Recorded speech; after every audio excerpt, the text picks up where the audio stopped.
How you been, man? I'm I haven't good. seen you in a long time. It's been, I think since one of the last happy hours that y'all did. Yes, it was like a seafood restaurant. It was like pretty small, quaint venue. Raw bar. Yeah. Yes. That's a good spot. Yep. That place. Yeah. We gotta do more of those. That was when you were still solo, Also, yeah. before you joined Profound. Before Profound. When did Yeah. you join Profound? How May, long has it been? 9 months, 10 months. It's funny. I was like texting Alex. I was interviewing Feels a long, Profound and texting Alex. I was like, hey, like, what do you think of Profound? Have you used it? And we were like going back and forth. And then I got the job after. And I was like, hey. How's it been a year later, like joining and all Feels that? like it's been like 3 years. Like it's a lifetime has happened. I remember when we first worked with Jasper, our point of contact was Krista Doyle.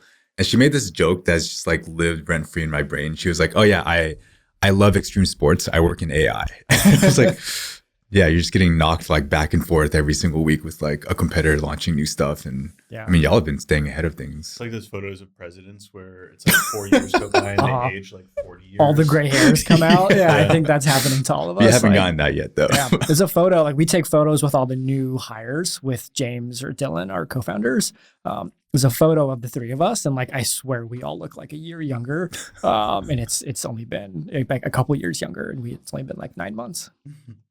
So maybe an interesting question for you then is like since you began working in AEO, what has changed in those 10 months? Yeah. I mean, broad strokes, obviously a lot has changed in the micro level, but what is new now? I think like people's understanding has changed a lot. Like what worked for us from a like, let's get attention for Profound perspective in May, June, July of last year was just like insights, data, what are the most cited domains in AI search? I think people have that baseline understanding now. And everyone's like, okay, like what do I do with it? Like what actions, like what can I do? Show me like case studies, proof, tips, all of that stuff. And so I think the space has evolved a bit and what people want from vendors or influencers or whoever has shifted along with it. Mm-hmm.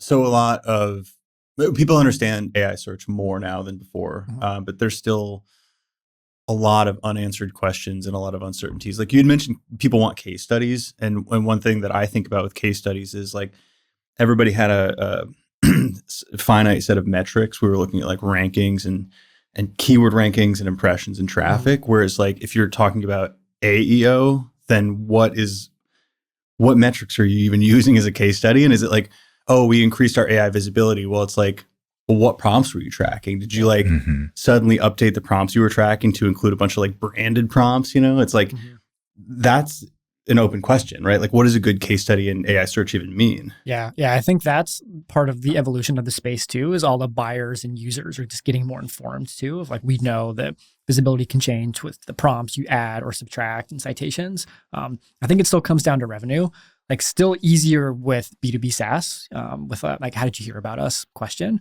And then like where we struggle is we have customers that get wins and then they don't want to talk about it because it's like it's like their secret. We don't want to share the secret. Exactly. Yeah. So like we've had 2 case studies recently where like the data's there, everything's ready, and then they decline it at the end because they don't want to share. They don't want to share the data itself or the tactics that made up the success. I think both. Like they don't want to tell other people it's going so well for them. And if it is, they don't want to say what they're doing that's working.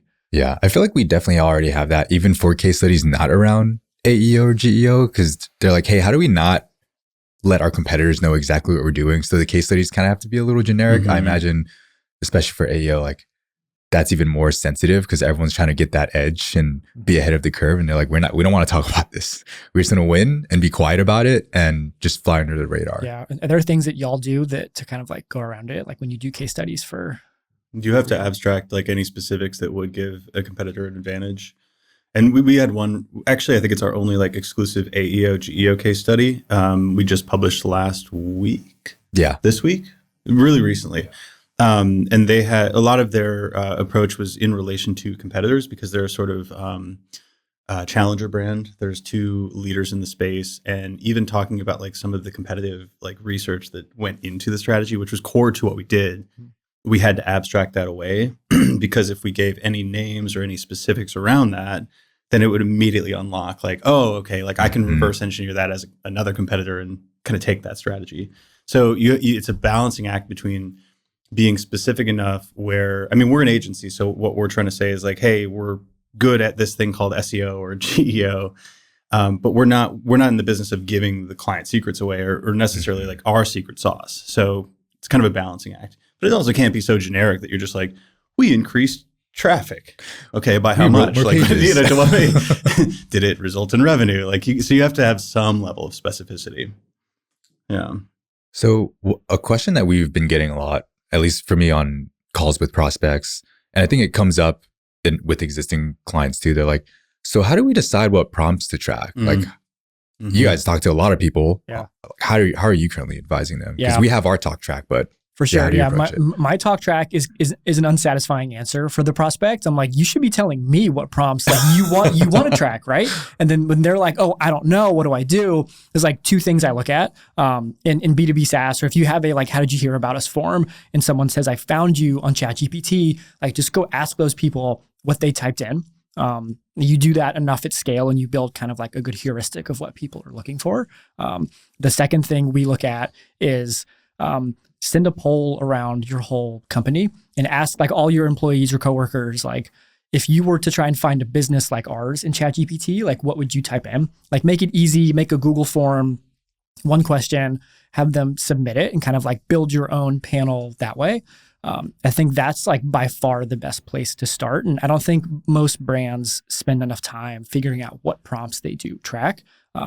It's like kind of the counter argument to that is query fan out of like, if every prompt just gets, you know, fanned out anyway into different like smaller like Google searches, if you call it, like, does it matter if your prompt is like, has a typo in it or not, if ChatGPT is going to like go do its own thing anyway. And so I think ultimately like optimizing for the fan out is probably the best move and not worrying a ton about the prompts, but like still also put the time in too.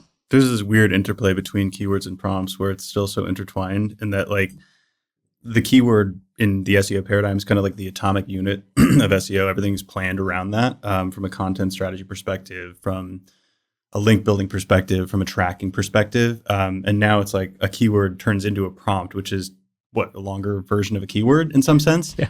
But still, what do you think about this? Like, is keyword research still valuable in prompt research? Like, is because people still Google search, obviously. And if you're looking at AI mode or AI overviews, that's like the AEO embedded within SEO. So it's like, I assume knowing that 10,000 people search best CRM versus like 1,000 people search best CRM for small business still has some weight that you can apply to a prompt. No? Yeah. So it's like it's interesting. You could start with a keyword, turn that into a prompt using, you know, customer research and data. And then through query fan out, it becomes a bunch of keywords again. Yeah. It's like this weird like alchemy. Yeah, I'm sure at some point maybe we're moving that direction, because we can already look at Google Search Console data and look at the queries that people are actually searching to get to your site. But I'm looking at myself, and I like to just watch how people search on Google sometimes, like looking over their shoulder, like watching my fiance searching on Google. And I find that I'm just starting to type full on questions into Google, assuming it'll like know what I'm talking about. And also the AI summaries will also tell me, like, give me the answer I'm looking for. I do the same thing nowadays. I notice my Google behavior has changed. Yeah. So at what point does it just completely blur and completely mix, and people are no longer searching in 2 to 3 keyword phrases? Yeah. And I was at the Natural History Museum last weekend, and like we wanted to find if there was an elk like in the History Museum. And so I went to Google and typed in this like long question of like, what floor is there an elk at the Natural History Museum in New York City? And like it told me like this floor and this floor, but like that's not a Google search. It's like a ChatGPT question. And so like, I'm doing the same thing. Yeah, I literally did that last night because there's so many WeWork locations in New York. I'm like, first of all, how did they all how are they not out of business? Anyway, they're all packed too. I mean, not to digress. They are. But I went to Google. I was like, tell me about the different WeWorks near Bryant Park, and which like has better reviews and like better coffee or whatever, like natural cold brew. And it gave me a list. I'm like, oh wow, it knew what I was asking for. Yeah. Like I'm not just clicking the 10 blue links anymore. I'm curious, like I've been using Gemini a lot for finding places to go.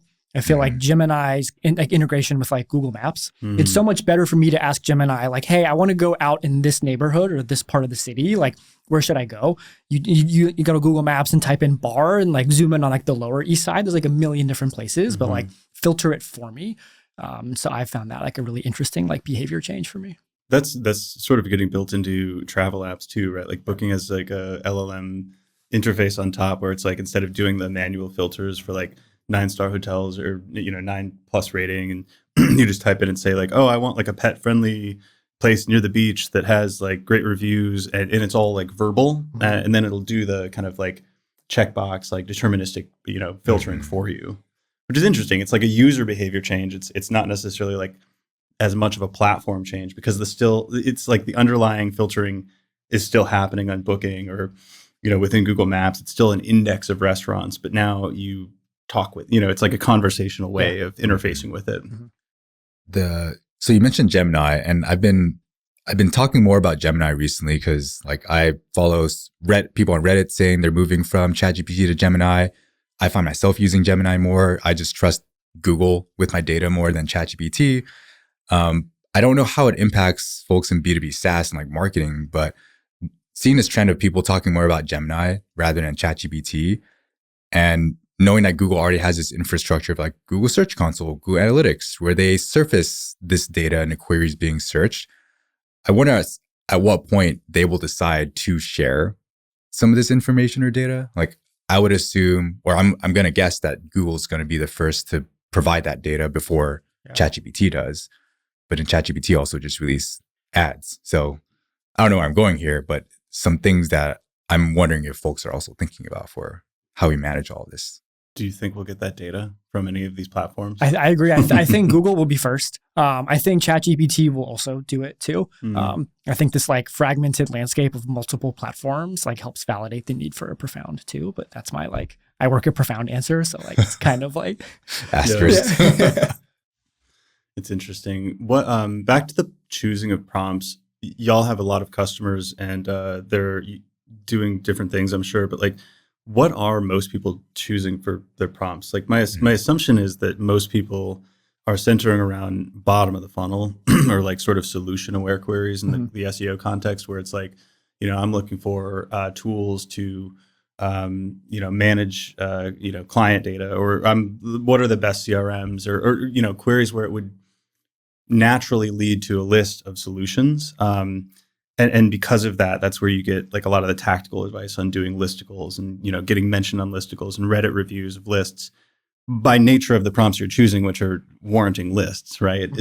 Is that the broad stroke of like kind of what people are tracking or what are you seeing across the board? I think it's definitely, that's most brands still those like bottom of the funnel ones. We're also seeing more problem questions. And so like for us at Profound, we track like AEO, GEO, like best whatever platforms. We also track like more problem ones, like how do I show up in ChatGPT? One of my friends DM'd me on LinkedIn today and he's like, hey man, my wife runs a business and she looked herself up in ChatGPT and she wasn't there. And so now she's like hassling me to figure out like, hey, how can I get in the answer? And so like the question he asked me is like, how can my wife's business rank in ChatGPT? And so like it was more like problem oriented instead of like solution oriented. And so we're seeing more people flip towards that. And like that's kind of how I use it too, of like I have a problem or something like that. So we see that.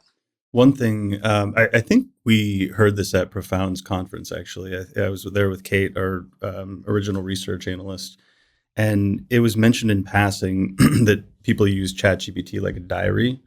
And I don't think you had a data point on this. It was something around some portion of just problem statements end up actually recommending specific brands and products in relation to those, which I saw myself. I actually had some problem with my oven, kept smoking, and I tried to clean it and it didn't work and I didn't know what to do. So I was like, oh, my oven's smoking, what should I do? And it gave me like 6 different solutions. And within one of them, it actually recommended a specific brand of oven cleaner, even though I didn't ask for like best oven cleaners or whatever. Yeah. So we did research on that and we took a set of prompts across each customer journey stage. So we put like sort of top of the funnel, then problem aware, and then solution aware, and calculated how often specific brands were recommended in the outputs. And I believe, I don't remember the exact percentage, but it was something like 29. It was a very high percentage of brands recommended in problem statements. Yeah. So really fascinating to see like that stage, which is like before you even know to search for an AI native CRM that does X, Y, and Z, you're like, I'm having trouble analyzing all this data and like my sales reps won't input the data right, and it's like, oh, there's this thing called j.ai or whatever. Mm-hmm. Yeah, we saw the same thing. Like I think at Zero Click, which is what you're referencing, we had this presentation about like research, and we studied the same thing. And we found that even people who were talking about relationship issues, it was like 30% of the time they still got a product recommended to them, which is kind of crazy. And so, yeah, we see it at that level too. It's interesting though. It's like hearkening back to an era of brand marketing in a way where it's like some of this is just shaping the narrative around a category or a problem set. And it's like if you're a brand who's like basically a metonym for a problem, like if you are, I don't know, Kleenex and a tissue, you know, it's like a brand that's associated with a category, then you sort of benefit from this cumulative effect where it's like if somebody's even searching anything related to a category, you become synonymous and it's like chat or LLMs or any of these tools, like it's useful to the user to recommend you as a product in relation to that because you're so synonymous with it. Yeah. Do you think there's an element of like citation there? Like I've seen some other SEOs kind of start to pivot of like they want to care more about the citation and controlling the narrative. And so do you think like you see that with the customers that you work with if they want to like own the citation in the narrative sphere and then that helps informs, you know, the response that these LLMs give back? I think most of the folks I talk to aren't even thinking about it to that level of depth. But we eventually help get them there of like, hey, that is an axis you should be caring about. Like maybe you don't show up in the explicit output, but at least you're cited. Where this conversation makes me think about is we've talked about this a lot where SEO kind of got to a point where someone can sit behind a keyboard, never talk to a customer or prospect and just look up keywords in a vacuum and like try to rank for those keywords. Mm-hmm. And now the folks who are winning are the folks who understand a lot more about the psychology of their personas and their ICP and the pain points and challenges. And it goes into the content that's being produced. So rather than just regurgitating what's already existing out there, speaking to those specific pain points, like not necessarily plugging a software either, but we have a prospect that, well, they used to be a client. Now they came back to us and want to do some more work together. And they're like, oh yeah, like we serve financial planners. We have financial planning software for financial planners to work with their clients. Our stuff is getting cited in ChatGPT all the time because they're helping financial planners become better financial planners and providing a methodology or position and essentially establishing authority and credibility in the space. So even though they're not just writing a bunch of listicles, they get cited, they get pulled in, even if the person's like not asking for a solution, they're like bringing up a pain point. And so it goes back to this foundational, like understanding your persona and ICP and like speaking their language, which means listening to sales call recordings, like doing customer interviews, which I feel like a broken record saying this, but more and more that's becoming the value rather than like just looking at quant data or like a database of data. Go talk to people. And the way that we recommend clients track prompts is like, hey, listen to your sales call recordings. Like, what's the language that comes up over and over again when they describe their pain points and their challenges? Like, we don't want you to give us polished product marketing language. Like, we want to hear the actual questions they ask so we can track those types of questions. Yeah. One of the best things I did at Profound is I took demos for like 6 weeks. I led like 70 demos at Profound. And so like getting to be able to like lead the conversation and ask them the questions I wanted instead of just like listening to a gong call was so helpful and enlightening of like, is our messaging and positioning landing? What problems do people have? Like I took that and immediately like translate that into more marketing activities. And I wish every marketer could do that. Mm-hmm. Yeah, I think that's clearly where the alpha is. To answer your question really explicitly with the citation share, I think I'm going to take this in probably an esoteric direction, but I do think that's important. There's like a weird debate right now. There's always weird debates on LinkedIn and it's like, is GEO a thing? You know, like it's like, yeah. I'm done with that conversation, but there's something around what's the value of a citation. Everybody, I think, agrees that like being recommended in the outputs is valuable, but there's a question mark, which is like, if you're not recommended, but you are a citation underlying the output, is that valuable? And I'm on the side that it is because you're influencing the narrative. I think JH from Growth Plays is also of the same mind. I wrote an essay called Influence and effectively due to the measurement constraints, it's really difficult to understand what's happening before somebody hits your website or, you know, you use Profound and you can see a certain degree of like visibility, probabilistically against a set of prompts, and then ultimately revenue. But the outputs are sort of informing the next question that somebody asks within that chat interface. and eventually to the point where they get a recommendation and they go to a website. So it's like that influence layer. I think that's where citation share is a leading indicator. And this is the esoteric direction. So I think there's a level above this or upstream of this where even if you at Profound did not care at all about citation share in relation to the problem set, if you did a bunch of activities that associated you with the problem of like, hey, how do I show up in AI engines? So this could be dozens of meetups through different cities where you're congregating the top marketing leaders who are working on this problem. These could be, brand ad campaigns. Like they could be completely unrelated to what we call content or SEO tactics. And that upstream brand marketing leads to you being discussed in Reddit threads. And it still has to be in, internet text to get read by AI engines. But you could do those upstream tactics. And I think you're still going to be associated with those mid-funnel kind of problem-aware prompts.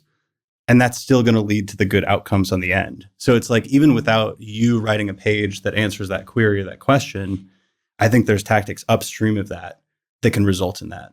Yeah. And we barely talk about that or think about that. I feel like that's so like, it's not tactical. It's not something you can be like, all right, here's the roadmap of content pages we're going to create. You have to think more creatively, which is how does Omniscient become associated with revenue-focused organic growth?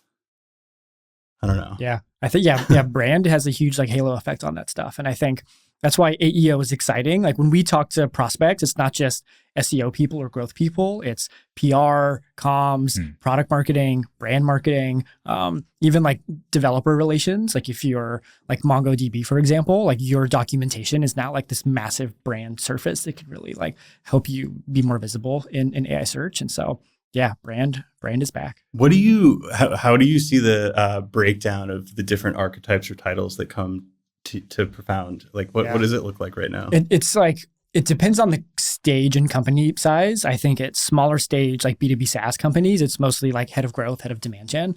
At large retail companies where they have whole SEO teams, it's definitely more of like the head of SEO that comes in.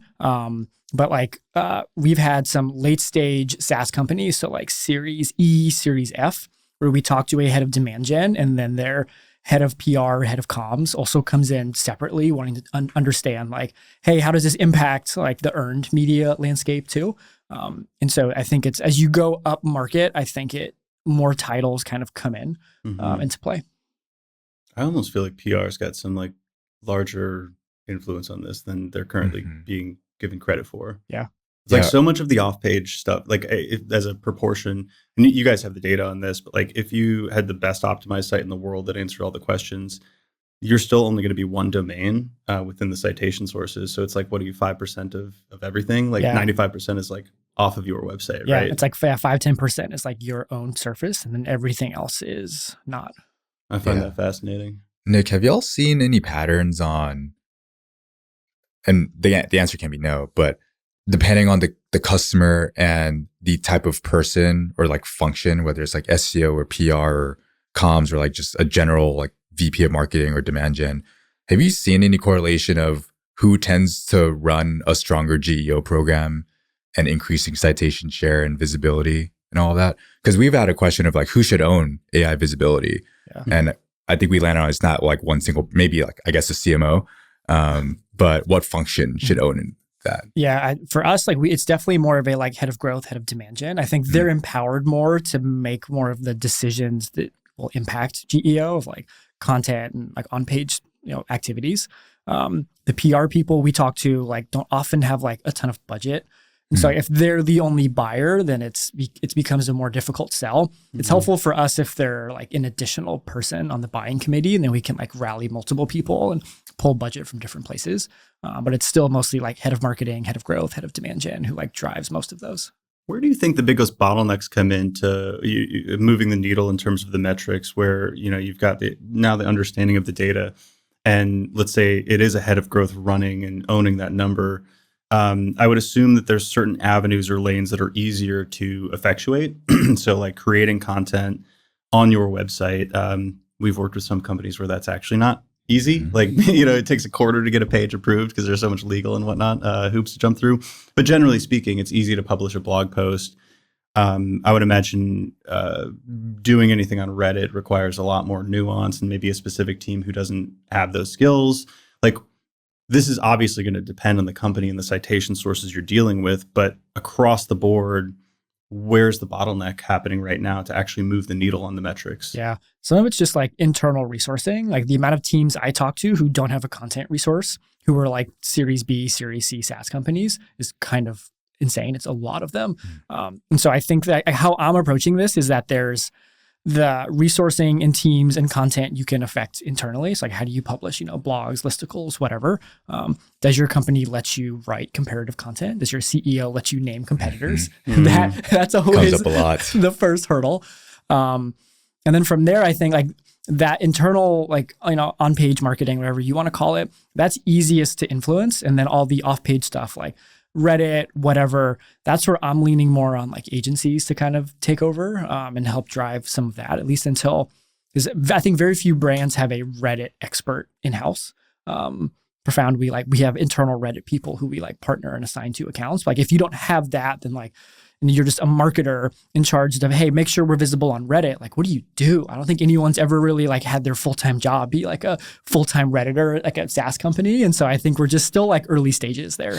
All the Reddit moderators are probably like in high demand right now. Man. It also sounds like such a stressful and depressing role, because you're just like getting banned day after day. And, you're trying to like sneak in and like, be helpful, but also like sell the product. And like, it sounds like a very like thankless job is, doing the Reddit stuff. Whereas, I don't know, content, you got a cleaner swim lane, so to speak. Yeah. I mean, one of the other areas is YouTube right now, like going back to Gemini, like YouTube is now the number one most cited domain in Gemini. It's like number 90 in ChatGPT right now. So there's still like a gap there. But if you think your users are on Gemini or you want to be more visible there, then going after YouTube, I think almost YouTube is easier than Reddit because it's still like an owned kind of channel. Yeah. One stat that we pulled recently is that most YouTube citations, like 80% of YouTube citations, are from creators and not from brands. I figured that was the case. Yeah. I think some of that is like there's just more of those people. It's like the sample size is bigger. So,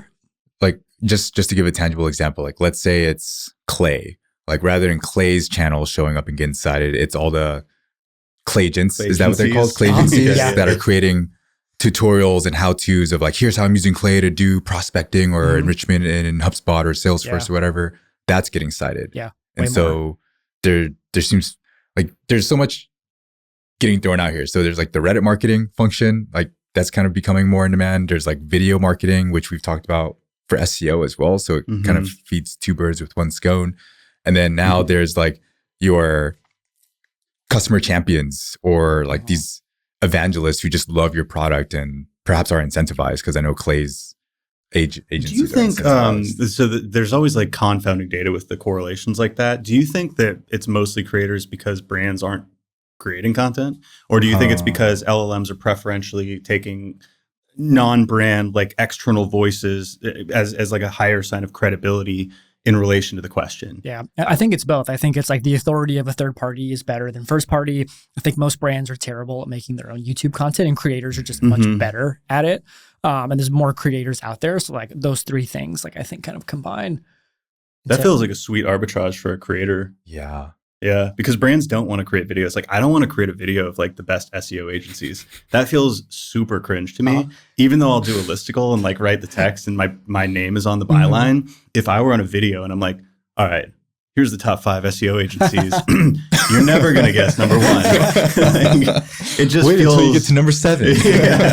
It feels like I'm personally on camera doing it. So I just feel like, hey, if a creator could go do that, hey, this client, they've got somebody in, their marketing department that does video. Could you do this? Yeah. That seems nicer to me. It kind of seems like the role of like an SEO or a content person is really shifting. Of like before it was, had your like on page or technical, but it was mostly still like you did SEO like for the brand directly. Now you have Reddit and YouTube. And so how do y'all see like the role of an SEO or a like, organic, specialist kind of like changing with that in mind? I struggle with this because I don't think all of it should fall under the SEO. And I started as an SEO, and my role when I was like in-house at HubSpot turned into like more growth. And it sounds like a lot of the stuff we're talking about lends itself more to like community management and partnership management, where it's like, hey, we're going to build a community of creators who love using our product and like have affiliates as well that are going to promote our product and like talk about it and review it. And we're going to have agency partners who are going to like talk about our product and like get customers and educate the market as well. I don't know if it should fall under SEO. I don't know if it can. And I think there's a couple SEOs who are going to have that ability to shift the paradigm. But often SEOs are siloed in organizations, so they don't know necessarily how to dotted line work with other teams. This is my bias, but I came from a growth marketing background. And there was that old model, I don't know who actually invented it, but the T-shaped marketer, where it's like you've got like a couple deep channel expertise areas or skills, and then you're broadly skilled across like multiple foundational dimensions. So you can kind of like pop in and say, oh, I don't know how to set up a Facebook ad, but I know how to like quantifiable, like I can build a model that says we should do Facebook ads, and I'm going to work with the ads team to figure that out. I feel like you need a role like that, because I don't think any single person can probably be a true channel expert at Reddit, a true channel expert at creating video content on YouTube. And also SEO is complex with GEO because you don't want to burn your historical, brand equity and website equity. If you don't have the mindset to understand SEO, you might come rip a bunch of tactics that are just going to get you destroyed from an SEO perspective too. So you do need an SEO. Like you need somebody with the historical understanding of how website SEO works. So, can one person do that? That's a hard job for one person. So I think a growth marketer type archetype who can go work with multiple teams or people or contractors or vendors and kind of orchestrate that all together. That's my best vision of how this fits in the AEO paradigm. Yeah, you need someone who like can see the full picture and then figure out like what can they do and then where can they go pull other resources. At least like in my experience, I found that the SEOs I've worked with are always the worst at getting like cross-functional alignment. Yeah. It's always like hardcore spreadsheet people deep in the keywords, and like they're not as good at like building that those relationships internally. Someone I like a lot, Emily Kramer, has the concept of a gen marketer, someone who is like pi, like the mathematical equation, like pi shaped. And so you have like deep expertise in like two areas, and then kind of use AI and automation to like bridge the gap and be a bit more efficient. And so I think that's like approaching, an interesting like path of where this kind of role goes. But I do think you still need like an SEO or someone with like search experience. Yeah. Like you need someone that, I don't know if they need complete carte blanche, but like they need to have the authority of like a marketing leader, like a VP, to be like, hey, this person is going to go reach out to every single team to do this thing. You should expect to hear from them.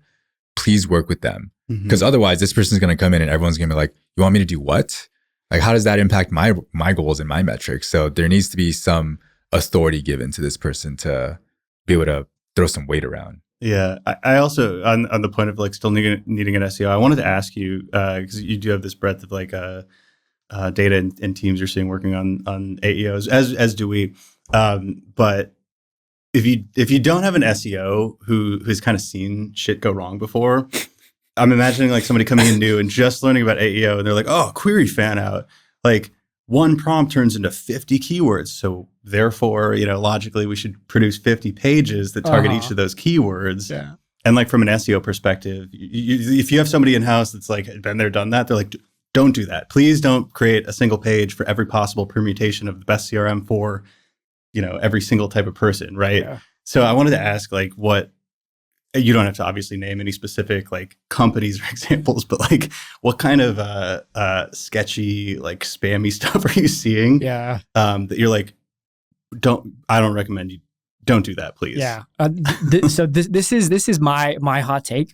There's a lot of discourse around making a separate like markdown version of your website for LLMs, which to me kind of feels like the old days of like SEO cloaking in a way of like 100%. Serving a different page for Google versus humans. This just feels like the exact same thing to me.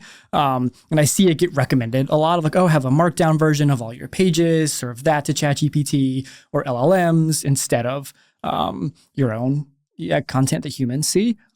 we've tested this and we haven't seen any evidence of that working, but it's like the most popular like hack I see kind of get recommended online. And like, even if it works in the short term, I don't think it's a long-term play. Wait, what does that look like in practice? So it's not a different domain, but like in like the admin, you have a separate folder that's like /MD, and you just have the same pages where it's just home.md, about.md. Yeah, like a whole like markdown page, and then you redirect the crawlers to those versions, and you serve the human version to us instead. Which is like on the surface, just it kind of sounds absurd a little bit, like when you're describing it to people. Yeah. We see that a lot, and like I haven't seen anyone get punished yet. I think we haven't seen the first like major like Penguin update for LLMs. I think that's coming at some point. Yeah, totally. And so I think like that would be like my prediction of like what gets hit first. Yeah. I was imagining like a page that we create where it's like a document specifically for LLMs about Omniscient, where it's like, we're the best in the world. We're handsome. We're cool. we're better than everybody else. And it's just like if you imagine like a dating document or something where it's like, I don't know, you got a reputation for just being like a douche. It's like, but like in your document, you're like, nah, I'm cool. I'm 6'2". Like, and you just like talk about ORM. Make yourself look super awesome, handsome. And I think that's because like LLMs are interesting because they are going to surface like information from multiple sources and build a sort of consensus or composite. And in that way, it's like, I don't know, I've been using the analogy of it's sort of a mirror to your like brand presence or digital presence as a whole. Obviously, that's not true as a whole, but like within, a topic or a prompt, it's going to take like, if I typed in, is Omniscient a good company? That might take it, from a client perspective. So it might go look at clutch reviews. It might take our home and about page and get information directly from us. It might take Glassdoor reviews. And there's only some percentage of that I can actually like architect. And if that information that I architect is in opposition to other information, like, is it going to take my, glossy about page where it just says I'm awesome, right? Right. I can't imagine that tactic would play out in the long term. Yeah. Like, it just feels like that's too easy, too gameable, and all of the information is just going to get spoiled by brands who are like, no, we're perfect. We've never had any security incidents. That didn't happen.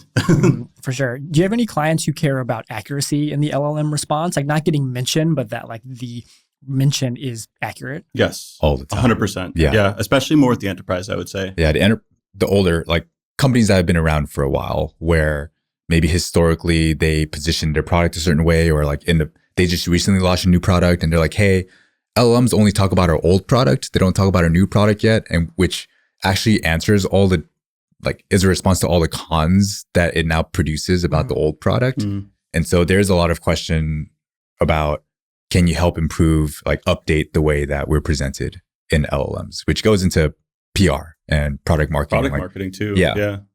Yeah, we see that too, especially if it's the citation for the inaccurate info is a competitor page, either like on purpose or just on like ignorance, or it's like outdated content too. Kind of always tricky to navigate those. If your pricing has changed or some competitor head-to-head page hasn't been updated in 2 years and it says you don't do this, but you do this thing, and it gets cited. It's tricky to unpack. I guess legal also has a hand in AI visibility now. They can. I was going to say this becomes a very tedious exercise because let's say 10 years ago, a company has an affiliate program and they've got dozens, if not hundreds of lists and like mentions on product listicles and blog posts. It didn't matter a ton if that was outdated, right? If your pricing changed by like $10 a month on a single website, like it, arguably you could and should reach out to every one of those and update it all at once, and they should do that. But if you had one inaccurate listing, it wouldn't mess up your Gestalt affiliate program or your brand presence. But now if you have a bunch of inaccurate information and that gets slurped up and it says you're $10 cheaper per month per user or something like that, now that's that's like the first touch point with your brand. So now that inaccurate info on one affiliate blogger's website is now what gets slipped through and that's shown to everybody who's searching for it. So it's much more important to like keep your presence up and cohesive and accurate across all of these touch points, which as an enterprise is like, shit, that's a lot of outreach and that's a lot of like begging people to update stuff. I'm thinking of the companies who may have done like PLG, like prosumer products that also had an enterprise product, used to have an affiliate program, no longer does. And they only have Get a Demo on their site now. But LLMs might be surfacing what old affiliates wrote, like, oh yeah, they start at $50 per month, and they're like, oh, that's like 5 years old. We don't even have a consumer product anymore. Like we started enterprise at thousands a month. Yeah, I mean, low key, like I apologize for this. I have a lot of listicles on my website because I was doing affiliate stuff, and I have not updated them. And there's several brands I know dropped their affiliate programs and went enterprise, and I'm sure the information is outdated. So please don't reach out. I don't want to go back and update those. Yeah, the silver lining is like what we found is that content that has been updated or created in the last like 13 weeks gets cited much more often. Right. And so there's like a recency bias. I think will like that old content, old info will like slowly decay. But if your CMO or CEO is like, hey, go fix this tomorrow, like that's not a satisfying answer for that person either. So there's like the balance. People are hacking the recency thing, right? Like that's like because we've seen prefers like newer pages. People are doing like more and more content updates that are just cursory surface level things just to like look more recent. Is that a thing we're seeing? Yeah. Or even just put the year in the title of the page. Like that works. Yeah. Really? Which is like so like old school SEO, you know? Like, but I it's think like December 20th, comes around and you're like, all right, time to turn 2025 to 2026. Well, like I saw people in content updates. I saw people in November putting 2026 and they're, like it was like 2-3 months ago. Like y'all are too early on this. That's hilarious. I want to ask, because you talked about testing out the separate markdown version of the website, and there's been talk about these LLMs.txt. I don't hear about it too much anymore. We have one for our site. We've done it for some clients, and the thinking was probably low downside, but if it does matter, like higher upside. Have y'all found that it works for you, or like across all your customers that have implemented, whether it makes a difference at all? Yeah, we were early proponents of this, and then we just haven't seen a ton of like impact from it. And so I'm still in the same camp as you of like, if it's low lift, do it. But I don't think it'll move the needle for you. Yeah. I think the interesting angle is when you look at like developer tools, and if your user is primarily like in Cursor or Claude Code, of like there's a different angle for AEO there. Like if you're vibe coding a new tool in Claude Code and you say, hey, build me this thing in Claude Code, is like, okay, cool. Well, let's use Supabase, let's use Vercel, let's use this. Like making yourself like that default answer, I think is a really interesting kind of like optimization path of like, how do you optimize for like the AI IDE? But in most cases, like LLMs.txt, we don't see it, and we don't see it get crawled that often by LLMs either. Yeah, I feel like just talking about people on LinkedIn who post about these things, it's like a sample size of n equals 1. Yeah. Oh, like it picked up our LLM.txt. I'm like, okay, but how frequently does this happen? And like, sure, let's just put it up. But who's dying on this hill that this needs to be the thing to put all your effort into like maintaining? My thought around that was, again, the same with the low lift. There's no harm, might as well do it. But the first thing I thought when I saw that, and then there were a few other tactics that came out around the same time that seemed on the surface to just be like negligible in terms of impact. My understanding is that when there's uncertainty and sort of the fog of war, what people look for is certainty, whether it's like efficacious or not. And if somebody comes out and says, hey, AEO, how to get ranked in ChatGPT, do this thing.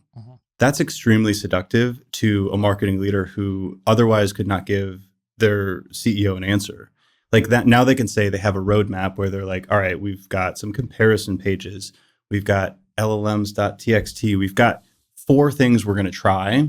And whether or not those have any justifiable impact, from first principles or from patterns across the industry or from case studies we've seen, now at least you have like a certain answer. And therefore you don't show up to the meeting and say, I have no idea what I'm doing. Like I thought I knew what I was doing, and then things changed, and now I'm figuring it out.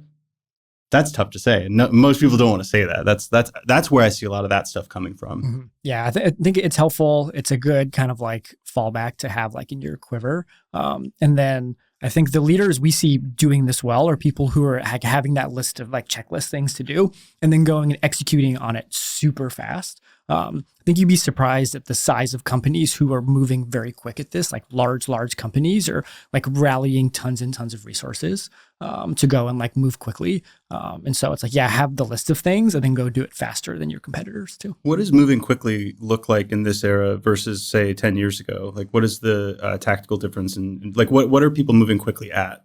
Yeah. It's like fixing technical like debt on their website. Like all the lingering issues that they've known have been a thing, like page speed, that kind of stuff. And like building a roadmap and then saying, hey, this normally would take us like 2 years to do. Like, how do we do this in 6 months? I was on site with a company a couple of weeks ago, and there was like one person there who was like the change maker at this like large enterprise company. And her entire job was to like take this long timeline and just like compress it into 6 months and just like do whatever she could. And so it's just literally like jam everything in as short of a period of time as possible. It's some interesting way. I also feel like AI search has like just forced a bunch of stuff that was latent and didn't need to be addressed until shit hit the fan in a way.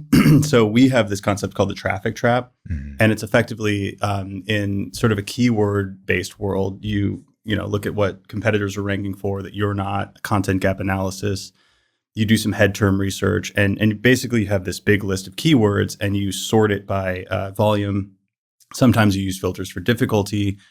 Very often you don't even filter for relevancy. You're just looking for the top traffic terms, and then it works. And that's actually, it's like a double-edged sword because your chart goes up. But because your chart goes up, you want to keep it going up, because if you go to the next meeting and it goes down because you lost position number 1 for, shrug emoji, then you look bad, right? So now you're on the traffic hamster wheel.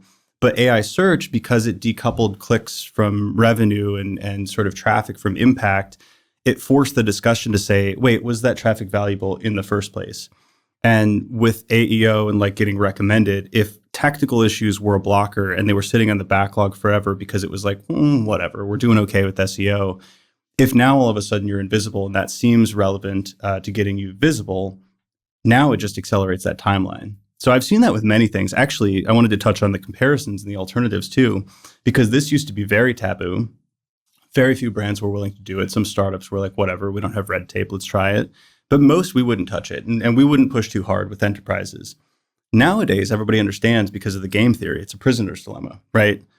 If ChatGPT is pulling in 30 sources and 30 of them are your competitors who are writing comparison pages and alternatives pages, you're not one of them. You have no say in the narrative. So now it's like, well, shit, we're kind of forced to do this thing that probably we should have done before, right? We probably should have created a comparison page like MailChimp versus HubSpot or something like that. So it's sort of bringing to the table something that was good before, but now it's like very obvious. And if you don't do it, you're like, well, now my hands are tied. Like I have to do this thing. Yeah. I think SEOs are sexy now. Like you can get all the resources that you couldn't get before to go do those things. And like I think the right SEOs are going and like marshaling the troops, so to speak, of like, look, here's all the things I've been recommending forever. Now with AI search, like, let's go fix page speed. Let's do competitor comparison pages. Let's do this. Like, I think if you're a smart SEO, like you're doing those things because your CEO cares, your board cares right now. You're like seizing the moment, basically. Mm-hmm. Yeah, I really feel like this is a moment for particularly the enterprise, who I literally had to send a summary to a client, enterprise client, probably like Fortune 50, like, hey, we did this program. Here are the things that we were not allowed to do, like that you told us not to do, that your competitors are doing now, that actually negatively impacted the level of impact that we can have on your AI visibility. Yeah. And I actually showed a chart of like, your visibility actually went down because everything we said you should do, you didn't. And your competitors did it instead with like links to the pages their competitors did. And it was particularly, we can't talk about competitors, no listicles. We don't want to be mentioned on any competitor pages as well. I was like, wait, but that's the most valuable like asset to be on. Like if your competitors are getting cited in these LLMs and what they list on a listicle is what appears in the output, and you're saying you don't want to be on that listicle. So there's this really weird inertia that's happened where they're like, legal says we can't, or like our philosophy on marketing is that we don't talk about competitors and things like that. I'm like, all those need to be revisited now. I've been using it too for like, those are blocking and tackling in my opinion. And like, it's the cool, boring stuff that like drives results, like the bottom of the funnel. But I've been using it too for like original research. And this is something I've long believed in and loved doing. Like we used to do it at CXL. I did a couple at HubSpot. HubSpot also had the State of Inbound, which crushed. But it's like this tactic or strategy, however you want to like layer that. It's like producing proprietary insights that didn't exist before. You're bringing something novel to market. So inherently that's hopefully if you're doing it right, it's valuable. But then you've got all these ways that you can chip it off into social posts to fuel like a month's worth of content creation. It's a gated asset, so it's sort of middle or top of the funnel as a conversion asset. And it's great for backlinks, right? But now it's like, if you believe off-page brand mentions are important, a great way to do that is to, create an original research report and then syndicate it through something like Stacker, where you get, 12, 50, 100 mentions. Now, because that plays into AEO, it was cool before, it's cooler now. And it's almost like you can, it sounds like a cynical way to do it, but it's like you can use the Trojan horse of like AI visibility to bring something through that's genuinely like an awesome creative, like content marketing play, which is original research. And I find more and more companies are very interested in that type of thing. I think you've seen that in sales calls too. Yeah. Whereas before it was like, oh, that's expensive and time consuming, and oh, it's going to take months to get that design and da-da-da-da-da. Now people are like, oh, we'd love to do original research. Yeah. Sounds great. I spoke to another company recently, and they're like, we have someone thinking about SEO. We have someone thinking about paid and CRO and all that. But we don't have anyone thinking about having a brand worth talking about or like a brand that our customers love. I'm like, okay, tell me more. And she's like, we need to have a position on why it's important to, like, I can't say which company they are, but we need to have a position on why it's important to hire these types of folks and like this sort of method. And she's like, it's clearly benefiting the market. It's clearly benefiting our customers, but we are focused on like demand gen and getting people to fill out a form rather than getting people to think and associate our brand with this philosophy and talk about us and like share us as a resource. And when I looked at this person's background, she's a VP of marketing. I look at her background, she's a brand person and she's thinking about AI visibility and thinking about it from the perspective of have a point of view, have something worth talking about. And we talked about this earlier about like which functions have the most impact. And I know we talked about like demand gen perhaps having more weight to throw around, but I wonder at what point folks in brand come into the picture and like lead more of the conversation there as well. Yeah. And like it has to do with original research and like how do we become referenced and like become a known brand because of that? I think brand and original research are becoming the only moats that a company can have anymore. Of like, as every channel gets saturated, it's like if everyone can do everything in every channel and every tactic, then like what is different about your company? That's what Loom did really well. Like there's a million screen recorders, but like Loom was the coolest one. Like you wanted to, when you sent someone a Loom, like you were cooler by using it versus some like off-brand one. And there's like a lot of value there then and then now in the world of AI search too. It's interesting. I think I mentioned this to you. I was thinking about problem reduction. So the analogy being like, if you're throwing a bone and your dog's trying to get that bone and you throw it over the fence, a dog will often go up to the fence in a linear way and start barking once it can't get past the fence. Cause it's like, all right, this is the path to getting the bone. It's straight ahead of me. But another way to solve that problem is to take a step back, right? Which would be suboptimal from like the linear perspective, but it would be to see if there's an opening to the fence to go around it, right? But first you have to take a step back. So how you frame a problem is really interesting before you started getting into the tactics themselves. So assuming that for the bottom of the funnel, listicles, reviews, alternatives, lists of product recommendations, that's the most important surface area. So like first layer is you could create lists with your product on top of it. And you could go reach out to other companies who have created those lists or review sites and do the tactics required to getting on those. A layer up is to sort of make your list differentiated. And you could maybe do customer research and get quotes from people who have used each product and you could make a better list. But then there's the layer above that, which is like building brand, doing things worth talking about. And that's like a huge sort of step back in the linear fashion because it's going to cost a lot. It's going to be less certain. There's going to be like very nonlinear lateral paths to getting there. But ultimately, it negates the need to go write the lists and like do the outreach yourself because you're inherently on them because you're worth talking about and associated with the category. And that's where I see, I don't know if alpha is the right word. I think there's a lot of brands who are not doing the first or the second yet. So there's still a lot of progress, I think, to be made. But I think that's the layer that I'm looking at as probably the big winners in AEO. Yeah, I wish I had this stat, but granola had that great wrapped end of last year, like granola crunched or whatever. And like that was everywhere, right? Like I have to imagine like their visibility, citation rate after that came out skyrocketed. I saw the same with Lovable too, of like their AI visibility, which I was looking at recently, spiked after they had like a ChatGPT integration that came out, and then like a big Series C announcement with like some insane valuation. And like those were the two events, and their visibility just like massively spiked afterwards. Like not like AEO purposeful activities, but like had this like massive halo effect on their company. I would think that there's like smart, like, you know, Ryan Holiday's old book, the Trust Me, I'm Lying. I would think there's new versions of Ryan Holiday who are thinking about, okay, like there's surface areas within AI search that matter more than others. And we can make predictions as to like how those will rise or fall in prominence, like Reddit and YouTube. We've mentioned all these before. So like brand campaigns can't be just in abstract, right? They have to be sort of targeted towards like, you know, a proliferation of like discussion about your brand on those platforms. So I can imagine like a really smart Ryan Holiday being like, okay, Reddit's really important. I don't want to sit there and make fake accounts and go, you know, post, oh, yeah, you should try Profound.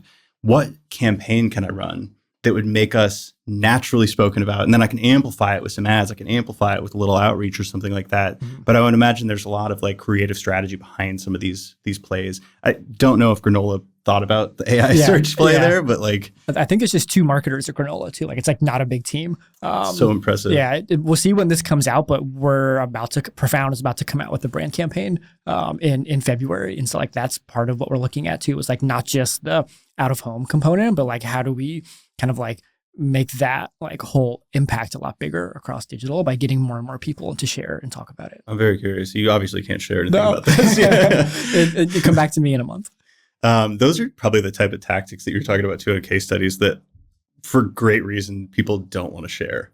Because it's like at this point I'm like, yeah, you can write listicles. It's like it's very like not novel advice. But if I came up with something like that, I'd be like, let's keep that on the hush hush. Also the brand side of things, it's not like not everyone can just sit there and come up with a brand campaign. It's like in my mind it's one of those things where like you either got it, you don't. Like you can't really teach someone to think that way. At least I don't know, maybe they have advertising schools that teach them, but I didn't go to one of those. I don't know how they work. But in my mind, I'm like, I don't know what sort of brand campaign, unless if we come up with a jingle, which we talked about, that gets everyone saying our brand an ad jingle.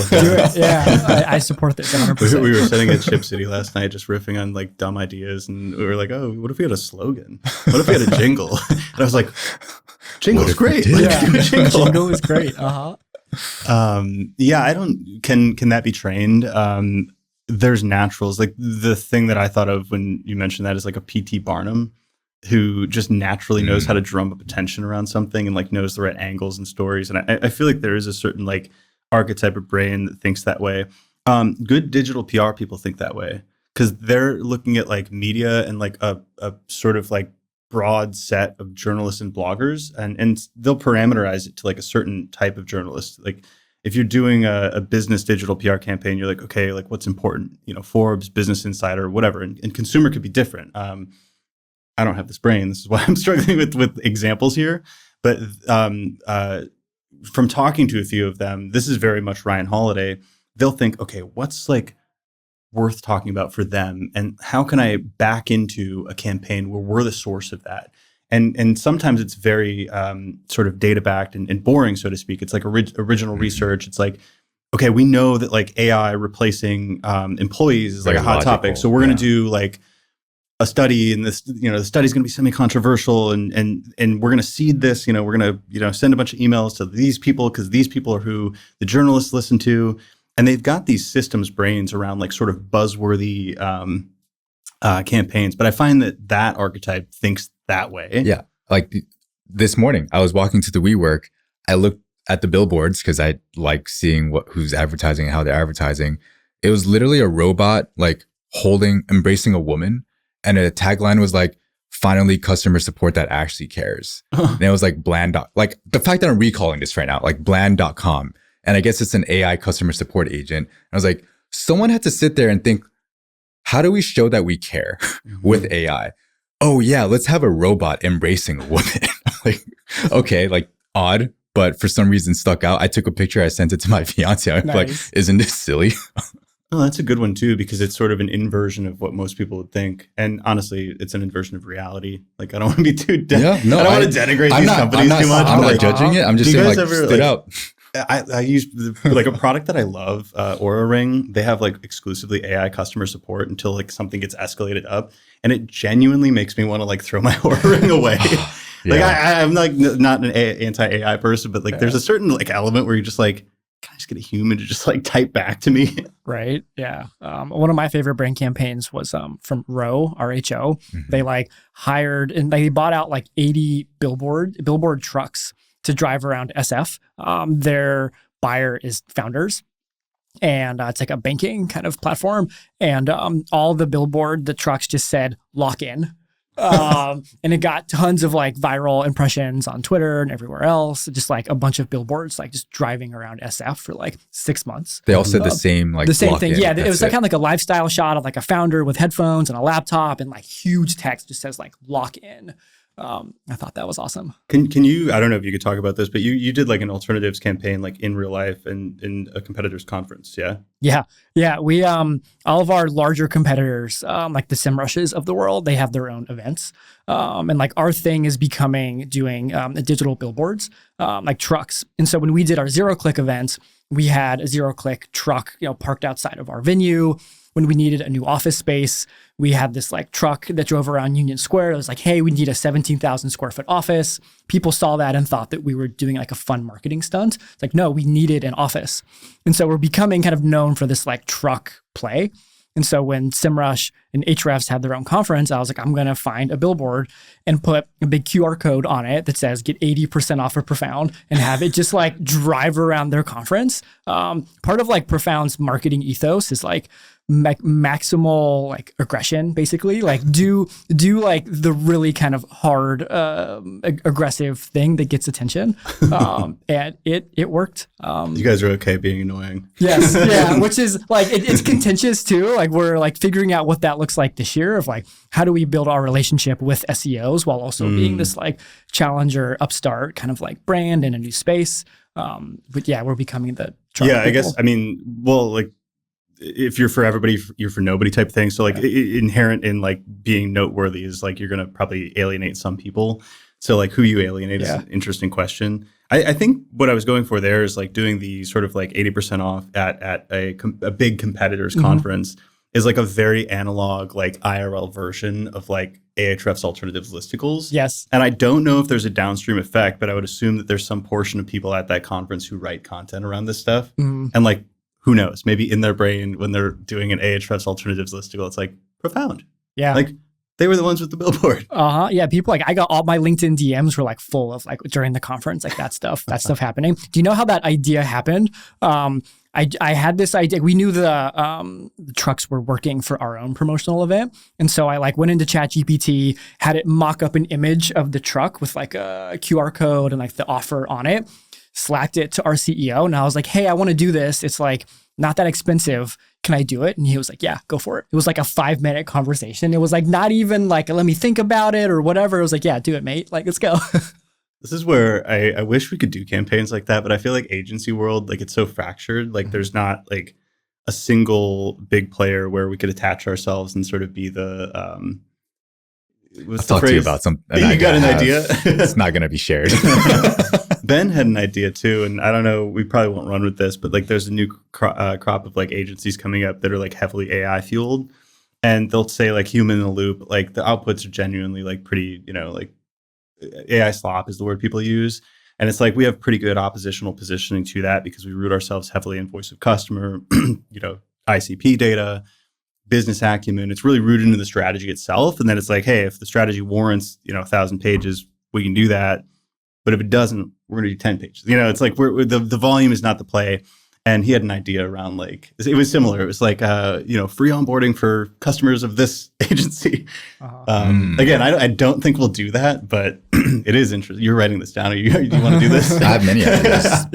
Yeah, I've done crazy stuff like sponsor newsletters and offer people who are enterprise customers of our competitors like $1,000 gift card to come talk to us. I'm like, look, if you're an enterprise customer of this person, like come talk to me, like come prove it, like send me your invoice. Like I want to see the contract or whatever, but like happy to shell out for it. some of the newsletters I sponsored didn't want me to name the competitor because they also work with that competitor. And so they didn't want to I had to toe the line there a bit. But I think marketers can be pretty aggressive. That's the thing with our space too, both of our spaces. It's much more of a small world versus I feel like CRM is used by everybody. Every business person on the planet uses a CRM, whereas I don't know, SEO and AEO, it's relatively contained. Everybody knows everybody. It's a little bit smaller, which I don't know. It could be an advantage there too, because at any discussion point, we were just talking about, the citations and is that an important metric? It's such a minute issue. But because the world we inhabit is so small, we all know the issues of the day. Yeah. I think what I've been learning too recently is I was at a dinner with a bunch of VPs of marketing last week. And we asked everyone to go around and grade their knowledge of AEO. How comfortable are you from 1 to 5, 5 being expert, 1 being I have no idea. Everyone was a solid 2. Mm-hmm. They knew about it, but not quite what to do. I think that's becoming the common theme of maybe SEOs have a better idea, but once you go a level up, they know they should be doing it, but then the tactics and confidence level drops a lot. And that's who you need to kind of convince and sell to. I think that's cool that they were intellectually honest there too. I think more people should say, I know some things, I don't know everything. I'm, kind of confused about this thing. And actually, a mutual friend of ours, I was talking to her about how we can best provide value in this world, and she's like, it's actually kind of upstream of the services you offer, and it's more about educating the market. And we've heard this on a couple sales calls recently. Big companies, multi-brand companies, multinational companies, who are we just need a Sherpa. we need a river guide who can kind of show us the way. Mm-hmm. And we've been thinking about. We obviously do this podcast and the newsletter, but how can we bring some clarity and be a little bit of a signal, because there's so much noise. Everybody's got different takes. This matters. This doesn't matter. This is real. This is not real. If you're a normal marketer who doesn't spend all of their time online, it's really hard to know what the hell to do. Yeah. I'm in the biggest bubble. All I do is think about AEO and talk to people about AEO. And so when I step out, I'm whoa, this is a good reality check. And so you need the in-person to do that. Actually, we're about at time, but should I ask that existential question? Yes. So this came about, I was explaining to our research analyst around what type of research we want to be focusing on. And I said something around AEO is all that matters. I was being a little bit hyperbolic.